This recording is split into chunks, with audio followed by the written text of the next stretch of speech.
Russillo Show on ESPN Radio and on the ESPN app.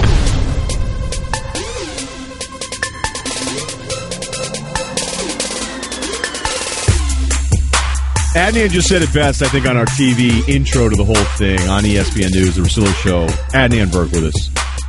That when you get post-NBA playoffs, but I still think this stretch has always been good for me radio-wise because you have all the drama of NBA free agency, and last year it was massive. A few years prior to that, it was LeBron.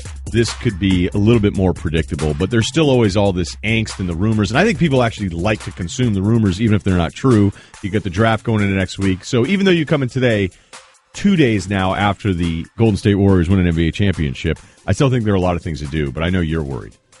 A little bit. I'll tell you this. I kind of wanted to see 16-0 Warriors for history, but when Cleveland won, I was like, good. That extends us next week. I'm with Russillo. Easy topic on the Tuesday coming off Monday's game. Maybe the Cavs win. Hey, are you buying the Cavs now? Preview Game 6. Yeah, here we go. Instead, now this becomes, like you said, a little bit more of a challenge. Who has more pressure on them? Exactly. We could have took this thing until Father's Day. But I'm telling you, this is where I shine. Because I go home last night, start hammering out some ideas, watching a little 30 for 30. Yes. Little NBA actor star analogy game. We're going to take some call to movies. Like, these are better shows for you. This is a better fit. I like you more like this. Wild, loose, untamed. I look forward to that. Okay. Then Untamed Heart. We'll do it today. Not the movie, but just... Perfect. Yeah, let's not recap that one. Christian Slater. Time for Straight Talk, brought to you by Straight Talk Wireless. Best phones, best networks, no contracts. Speaking of Christian Slater, yesterday when I said, I think we're getting Slater on the show, and Adnan goes, Christian? We're like, no, beat writer, Anthony Slater of the Warriors. Who was still great, by the way. Was great, but you were disappointed. Christian Slater made a comeback with Mr. Robot, that's why. Yes.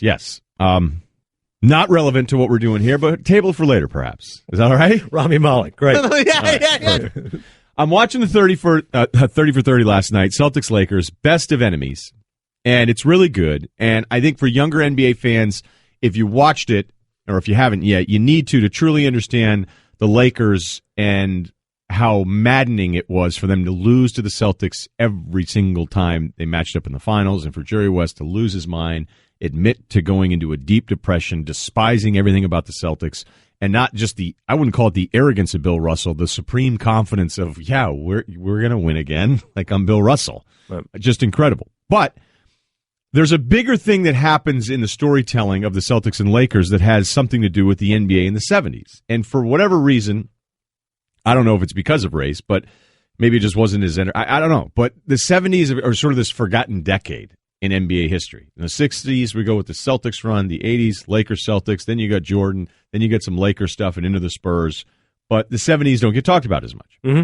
And one of the themes of the storytelling, again, from last night's piece, and anybody that's ever researched this or looked it up, is that there was this public perception that in the 70s, the declining popularity of the NBA was because it was too black. Okay, in the 60% range, in the 1960s, it was about 60% black. In the 1970s, it went to about 75% black. There were articles. You go back and find this stuff, and it's not hard to find any of it, Adnan. In that it was a league that was too black, and it was also a bunch of black players that were using drugs, and on, which is completely unfair the way that part of it is told. Because let's face it, as I brought it before, you've had baseball guys, high awareness, kind of like face of the franchise type guys in baseball get busted for all sorts of stuff, but they were white and it wasn't treated the same way. It wasn't consumed the same way. But it was looked back upon as saying, okay, if 75% of the league were black, and is this a problem for the white audience?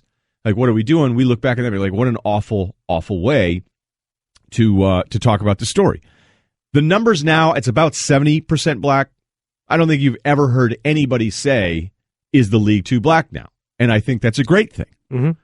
It's probably, 20% white. It's never been lower.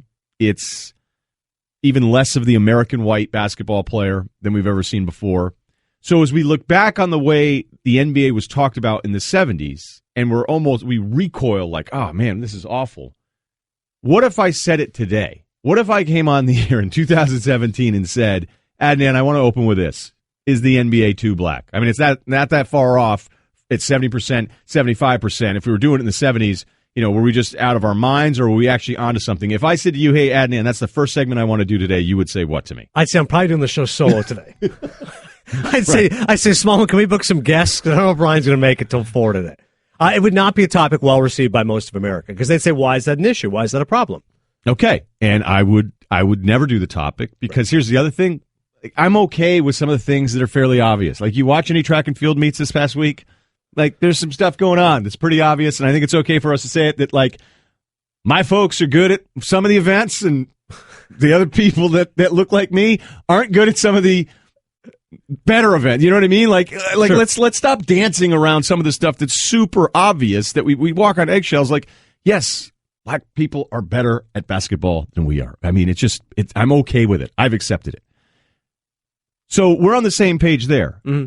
But aren't we doing that exact same topic reversed when we talk about baseball being too white and the declining number of blacks in baseball, when it was, say, mid-70s peak at almost 20% to about 9% today? Isn't it the same question that we're asking? Because we're asking that one a lot about baseball, or am I completely missing the point? No, I think it's asked, but it's not asked, is baseball too white? It's, where have all the black players gone? Because I think if you looked at the NBA, maybe somebody would argue you've never seen a really dominant era of white American basketball players, where there was an era in baseball where African-American ball players were the best players in the game. And I think that's where the concern goes. Well, how does it go from 20%, 23%, I think, in 1985 to now like 6.8%? Like, it's so low right now, black players in baseball. It's comparable to like 1957, which is insane. You think, oh my God, that's only a decade after Jackie Robinson had integrated the game. So I think it's how you phrase it. I think if you just say, is the NBA too black or is baseball too white, then people recoil. But if you just say... No one recoils at the second one. Right. I mean, Adam Jones goes, it's a white man's sport, and we continue to ask those questions. Somebody goes, what's wrong with Adam Jones? Yeah.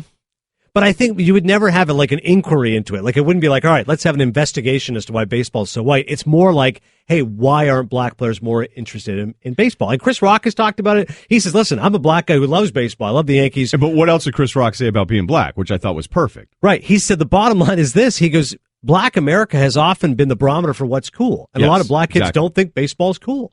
So he goes, they're just going to gravitate more towards basketball and football. And you can say whatever you want as far as, is the game too slow in pace of play? And yeah, it's too expensive, and that's an issue with some inner cities. But above and beyond, Chris Rock goes, listen, black people don't think it's cool. Simple as that. I don't think kids think it's cool. The participation numbers are down. I spent all morning just going through all sorts of numbers, and you can find different numbers for different things, but they're all kind of telling you the same thing, is that the numbers are declining rapidly. There's these traditional black colleges that can't field enough baseball players to even have their teams be all black.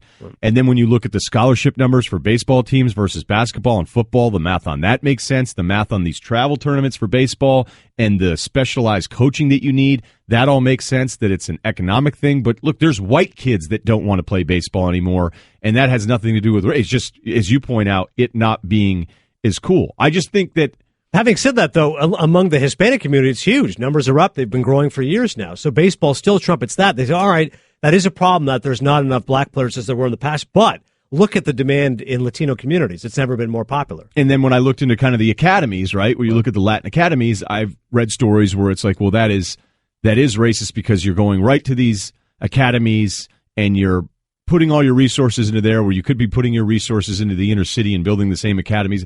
And I would go, is it that, or is it a baseball franchise going, the cost effectiveness of putting up these academies all over Latin America makes way more sense, right? Because let's face it, you probably don't have HR down there. You don't have to handle it the same way. Mm-hmm. And you're just, the expenses, I imagine, are minuscule compared to what it would cost to put it up in any inner city in the United States. So what does that really mean? Like, what are you biased against people, or are you biased against cost in that one? And that one's been debated still. I'm not sure about, And they might say a higher rate of return as well. Like, if I go there to San Pedro de Macorís, I know that I'm going to have talent-rich ball players ready to go. I don't necessarily know that if I go to an African-American community in America.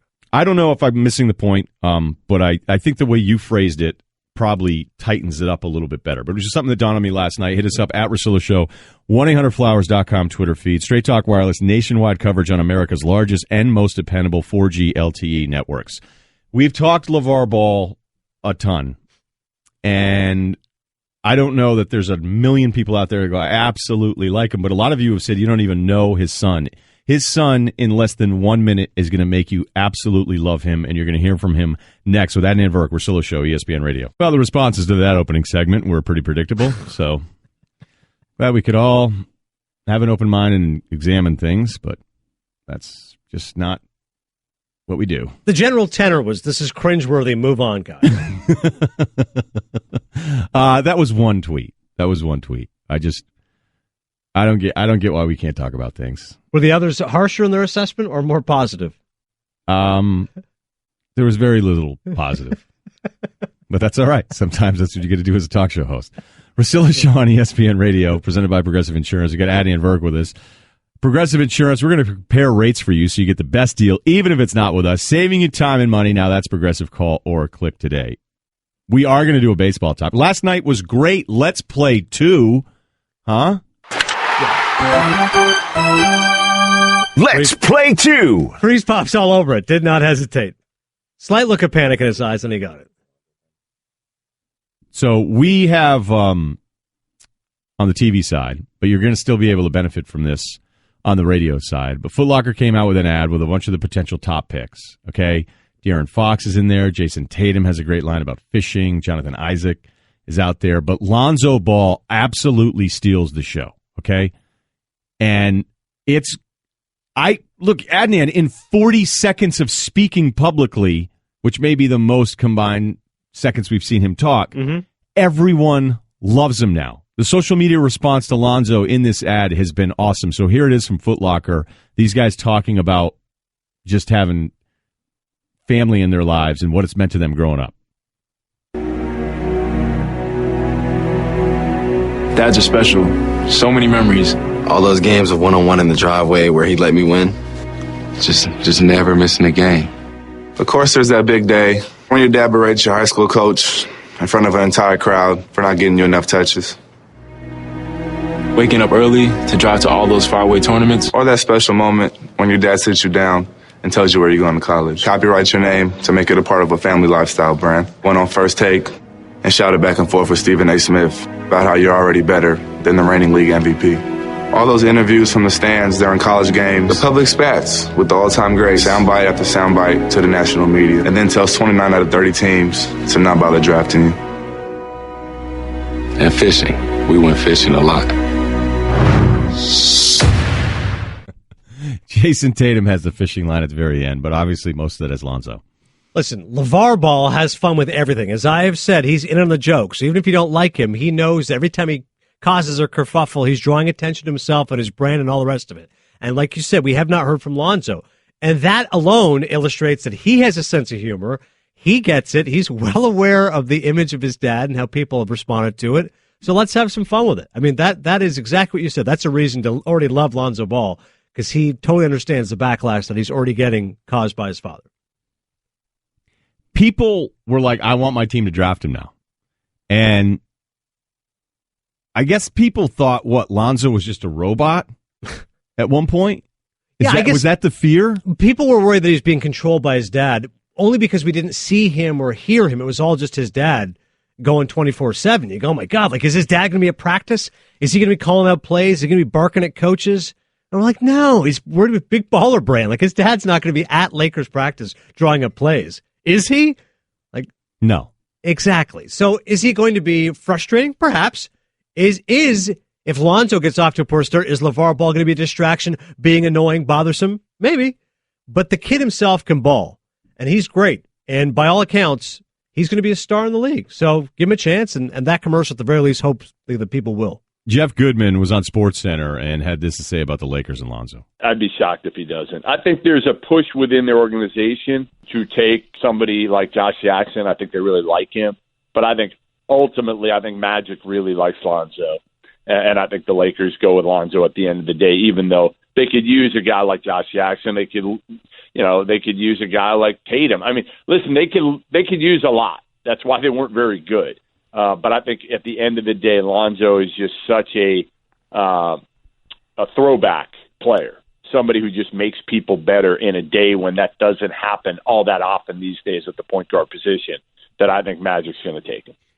I agree with that idea that Magic, when he watches Lonzo, there has to be a part of Magic that appreciates him maybe more than most front offices because of how special Lonzo is as a player. You can't call his passing or vision advanced because it's almost just like acting if you get to 30, you can start to do that. There are 30-year-old point guards that will never see the court the way Lonzo does now. Now, does his shot become too much of a liability? The numbers are better than you'd think, but then you talk about his shot like in traffic versus just pulling up from three. I don't know. I'm not really worried about any of those things. I don't think any young players are great defensively. When I watch young players and I prep for the draft, I don't even watch them that much on defense anymore because they all kind of stink. So I wouldn't even use that as a negative with Lonzo. Now, when it comes to the father part of it, I agree with you, Adnan. Like, if you're Magic Johnson, you're the freaking Lakers. So what? The dad's a little loud. Like, you're the Lakers, right? We can deal with it. I figure that's what the shoe is worth. Yeah, that's great. $4.95. You think Magic is going to sit there and go, "Yep, okay, I'd like to do my daily updated routine on going back and forth with LeVar." You know, is LeVar going to win in the city of Los Angeles in a public spat with Magic Johnson? Right. I mean, maybe if it was still Mitch Kupchak, you'd be worried about it. Maybe if it was a different front office, maybe this is part of the positive of having a guy like Magic among some of the other things. Yeah, what do we know about Magic? He's a people person, all right? If there's anybody who's charismatic, who's charming, who can disarm anyone, it's Magic Johnson.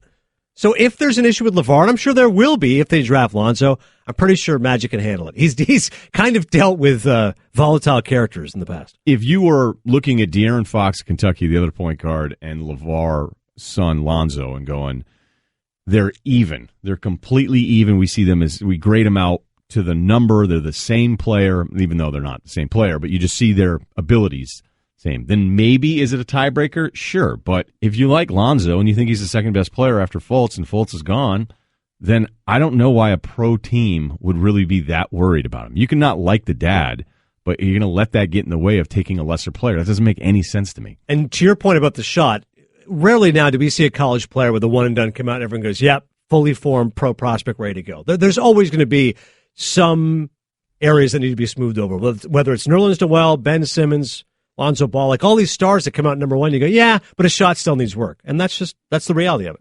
Russillo Show, reminding you if you're at work, you can stream all 3 hours of the show on ESPNradio.com. The video, by the way, thanks to Foot Locker for letting us go ahead and air that. This is happening right now in the biggest city in the country, and it still may not be enough. With Ryen and Adnan Virk, Russillo Show, it's ESPN Radio. You're listening to Love Advice with Leanne. Caller, you're on the air. Hi, Leanne. Long-time listener, first-time caller. Why, in your professional opinion, do you never take my calls off the air? Is this Carl? Yep, it's Carl. I mean, we had a few dates. Everything was great. I thought, Well, when you switch to Geico, you could save a lot of money on car insurance. Okay, awesome. You should call them. I will. Geico, because saving 15% or more on car insurance is always a great answer. Why super teams could really be the super players' fault as we examine what's going to happen this offseason. We'll do that at the top of the next hour. Also, something I think a lot of you guys out there around my age, north of 40, making new friends. Feels like I'm going to get called out here a bit. Maybe a little bit of an intervention from the show staff. Russillo Show on ESPN Radio with Adnan Virk today. Nothing makes a spring birthday or anniversary more magical than 1-800-Flowers.com. Right now, 1-800-Flowers is offering an exclusive 24 for 24 offer, 24 multicolored roses for $24. That's only $1 per rose. Go to 1-800-Flowers.com/ESPN. We spend a lot of time talking about what's wrong with baseball and why it doesn't resonate, and it is so much more a regional thing than a national thing. As I've seen it evolve, at least what I do, talk radio every single day, it's just almost impossible to go, okay, what would work? And we've heard things about, well, if it was better superstars or different things. What is happening with Aaron Judge right now in the Yankees? What this kid has done, like this is exactly what people would present as a solution to some of baseball's problems, and I don't really know that it's even a solution despite the absurd numbers he's put up here 2 months into the season. Yeah, I think for a lot of people, Ryan, if you're an avid sports fan, you've been locked in the NBA playoffs, you go, all right, now it's time to focus on some baseball until we get some NFL training camp talk going here. What have I missed so far? And you go, all right, wait, the Yankees are in first place. Oh, that's a year or two ahead of schedule from what I heard going into the season. And who's this Aaron Judge guy? And right now, it's ridiculous. He's almost has Triple Crown numbers. He's first in batting average at 341. He's first in home runs with 22, just ahead of the Blue Jays. Justin Smoke having a great year. And second in RBI, 3 behind Nelson Cruz. And you go, wow, the Yankees, that's the marquee franchise in the sport. He's this new young star. This is great news for the sport. And I think right now it is. And what's surprising is this. Judge got called up last year played a month and a half, and struck out a ton, struck out nearly half of his at-bats. And Mark Teixeira, who now works with us on Baseball Tonight, we were just at Fenway, me, him, and Tim Kirchin on Sunday, said that's the biggest shock for Judge. We all knew he could hit home runs. The 22 home runs is not eye-opening to me. The shock is he's hitting 341, and he may still strike out 150, 170 times, but at that average, I'll take it. So strikeouts just don't matter anymore. Right. When I watched him, and I've watched him a few times, you throw it on, and I got really into that Price game where David Price pitched you're tweeting about that. Yeah. Right, yeah, it was locked in, cutter, change. Yeah. And for somebody to be 6'7", he's 6'7", 280, okay? His swing isn't that, complicated. It's not all over the place. It's actually a pretty compact swing for somebody that, it doesn't make any sense that his swing could be that clean for somebody that big. And it really, you look at the strikeouts, you go, well, normally you would think somebody that big, especially that's hitting for power, he's going to be missing a ton of pitches. But you're right. It's misleading his size in the home runs because you think, is this another Stanton hitting Titanic moonshots? But actually, his average home run distance is 415 feet. It's 25th in the majors right now. So it's not that he doesn't hit it a ton. It's, in fact, more impressive. He hits a lot of home runs to right. He has power to all fields. He's the number one guy opposite field, right? Right. And it's because of, like you said, that compact stroke. It's not one of these giant prototypical slugger swings. Okay, so why, is it more alarming that Aaron Judge doesn't have more people interested in baseball at this time of the year? Well, I think part of it, like I said, I think people were following the NBA playoffs, and it was a major story, Warriors, Cavs, of course. I think now you'll see a heightened interest in baseball. People will care more. And I think there's just skepticism. You go, all right, he's just a kid. Let's see if he can hold up. Let's see how much more he can do. Because, Ryan, guys 6'6" or bigger in baseball history, there's only a handful who have been successful. Frank Howard, if you want to go way back. Ken Griffey Jr. was 6'6", Frank Thomas 6'5", 250. Ken Griffey Jr. was 6'6", huh? Well, maybe it wasn't that tall, you're right. Maybe Ken Griffey was short. Darryl Strawberry was 6'6". And Richie Sexton was 6'6". Look, I wasn't trying to call you out on No, you're right. It wasn't there. Griffey. I was thinking of Strawberry. But so those guys, there's only a handful of guys. And the height and weight guy. And think about it. Richie Sexton is not a great baseball player. He was just a tall guy who had a bunch of home runs for a while. Griffey Jr. is 6'3". Yeah, so 6'3". So Strawberry, Frank Thomas, Richie Sexton, Frank Howard. Handful of guys, and they are not 6'7". They're a little bit shorter than that. What about Willie Mo Pena? Former Red Sox, great. Could do a lot of good things for you. Not 6'7". Not 6'7". No. I'm now just trying to think. Tony Clark, tall. 6'8". Yeah, Tony Very Clark tall. was big. Very tall. Izzy Alcantara? I don't know if he was quite that big.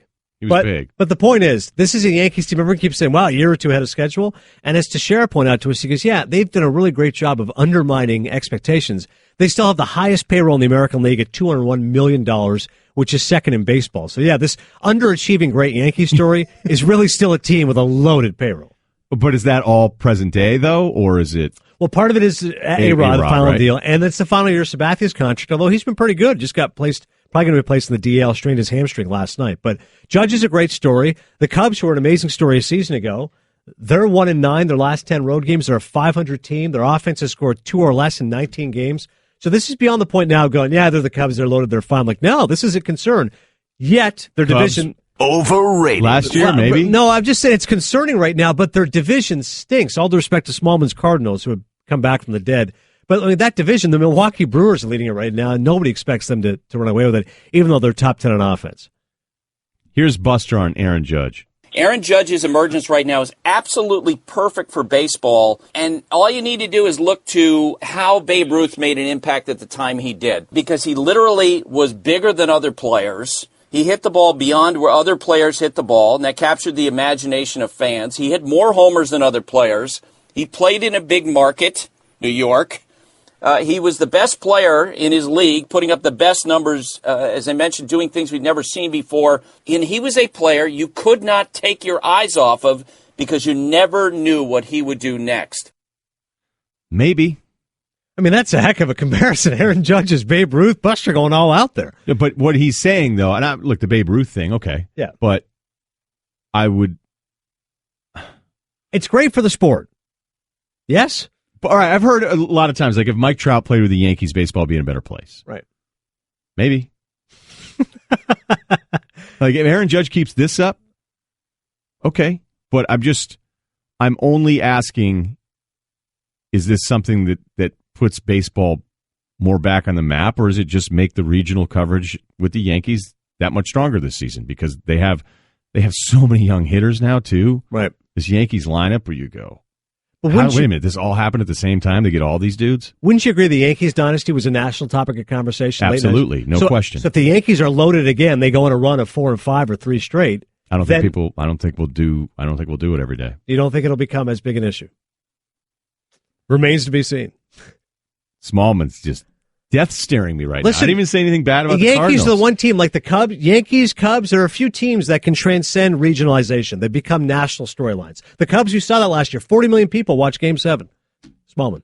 I think that if Aaron Judge continues this and the Yankees get good, we're going to talk about it more often than you think. Or at least I'm going to push it in the pre-show more often than you think. Okay, and I'm all for it, but I would sit there as I've driven everyone crazy that I work with. I go, what's the Aaron Judge topic? What's the Yankees topic that we're going to do, segment 1 of a show, where you go, this is a really cool, interesting way of talking about Judge and the Yankees.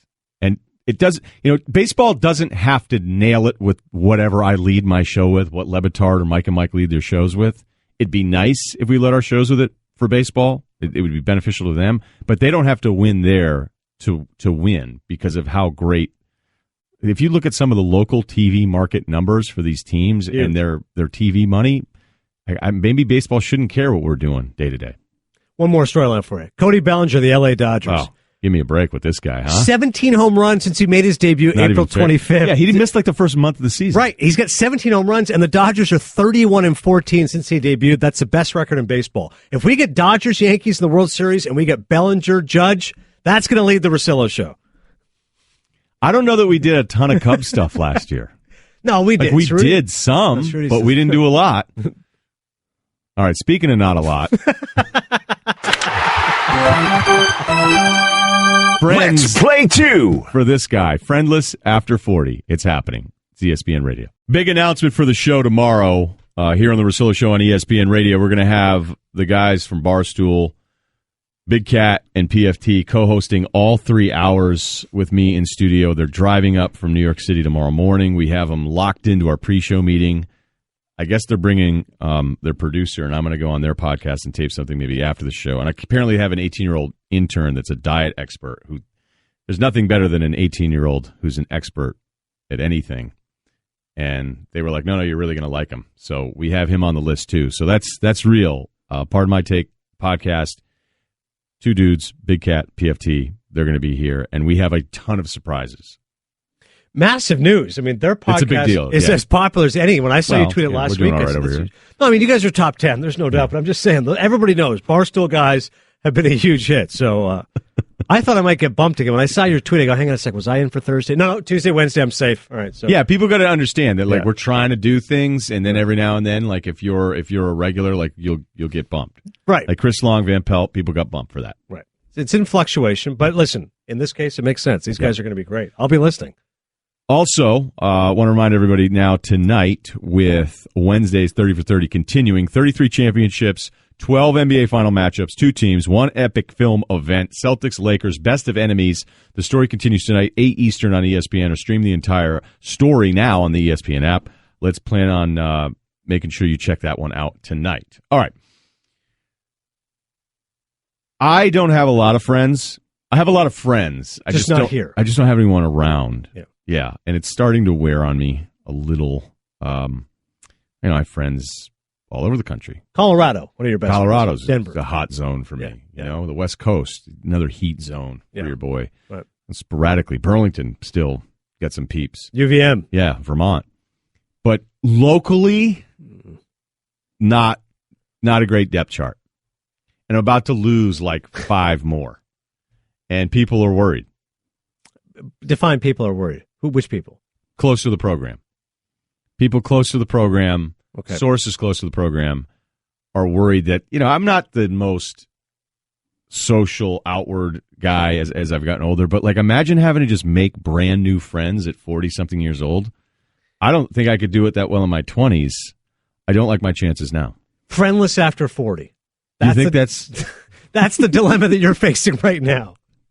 It sounds like the topic of like a therapy group. I didn't think this was going to be like I want to be made fun of here, I guess, is what I'm saying. But it's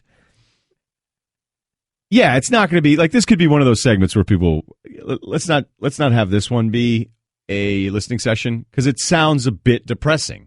And look, we don't ever even have a great Wednesday, But you also like it when we open up to you, too. And I'm opening up right now. And, between, the Sarah Walsh, Matt Bushmans of the world, some others moving on, there's a really good chance I'm going to be living in a neighborhood that is its own little community, condos, townhouses. We're not living that high life yet. Right. And a community pool. That I'm going to be like the only person there without kids. I'm not a great fit now where I live. But if you're taking away like my only friends from that group, then what are we doing here? Now, listen, I think a lot of people can relate to what you're saying, Ryan, because... You sure? Well, yeah, I think a lot of people find that here in Connecticut, because they say if you're married and have kids like me, it's a great place to raise a family. You got Little League, you're meeting people. Right, wonderful Applebee's, school system. Exactly, yeah. Riblets. Whereas if you're single, you're all right, I go to work, I go to the gym, I go home. Every That's day about almost. it. If I socialize with people from work. And I don't want to socialize with people from work because then we just talk about work the whole time. We do. So where do I find friends who are not work friends? So I think that is an actual dilemma facing a lot of people. But I think your community, there's people that want to be friends with you. Yusuf's teacher, Mrs. Clayton, lives in your complex. Because she said to me, she's like, oh, yeah, I know your buddy Ryan Russillo. And I was like, yes. What do you got on Russillo?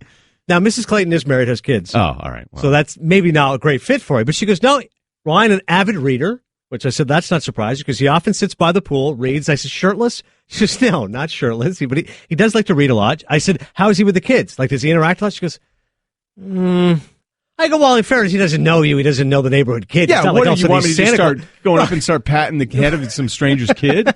Maybe you should be jumping in the sprinkler system with the other kids. No, I'm very pro kids. There were kids the other day at the pool, right. And I went out there to read, and I was reading something that was a little bit more complex. We were talking about it the other day. I mean, it was like, this wasn't easy reading. Robert McKee. Right. Like I was basically studying, and there was a bunch of kids, and they were screaming and yelling and making a ruckus, and guess what I did? I go, I'm pro kid. I like kids having fun. Right.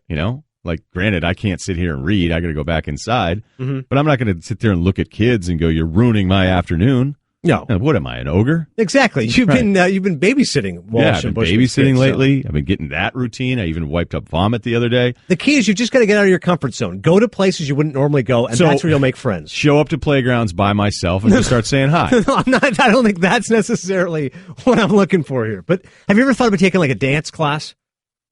Like maybe if you learn to dance, you meet some people there. Like that seems like a natural fit. That doesn't seem like a good fit. Russillo taking jazz dance. Learn to waltz 101. I think one of the other problems I have is like when I meet somebody new and they find out what I do, I just feel like they're going to hit me up for tickets. The thing is, we don't have, like everybody, that's the biggest misconception about this place. Like everybody's just walking around the hallways handing out tickets to the World Series and the U.S. Open. And you're like, it's a little more complicated. Yeah, 100%. Yeah, with the Little League dads, I was like, once they knew what I do, it's like, now they're going to want, hey, my kid's got advice. He's trying to get into broadcasting. T-shirt. Right, can you give him some advice? Is there an internship at ESPN? Right, yeah. That's I can't do. I have no juice. The intern thing. I've whiffed on the intern thing 4 times. There was somebody I wanted to not get the internship. That person got it. Like that's how bad I'm. Like there was 4 people I put in a recommendation for, 0 for 4. And then there was somebody else. I was like, this person's the worst. And then that person got it. Right. So like, talk about that. I got no juice, Adnan. Right. But it's a bad feeling. Someone goes, hey, Ryan, my kid, he's really eager. Like, well, I can't vouch for him if I don't know him. Like, now that's the other one. Yeah, you mind writing a recommendation letter? I don't know his name. Right. Yeah. Oh, yes. Doug is terrific, and his focus is outstanding, and he's always been respectful to his dad. Right. Team player. So yeah, maybe me saying this out loud is another reinforcement. I'm telling you, go out of your comfort zone. Go to places you wouldn't normally do. You're an avid reader. You go to the library. You'll meet other people. Book club? Book club is the way to go, I think. I think book club's an excellent idea. Absolutely. You're an avid reader. You like to read lots of different things. That's how you meet people. Ryan, you want to hang out? No. Work people. With Freeze Pops? No, it's not. There's an age issue, maybe. I kind of do, but I know I can't. All right, coming up next. I love Freeze Pops. All right, so I want everybody to understand it. The super team thing is kind of some super players' fault. Maybe even LeBron next.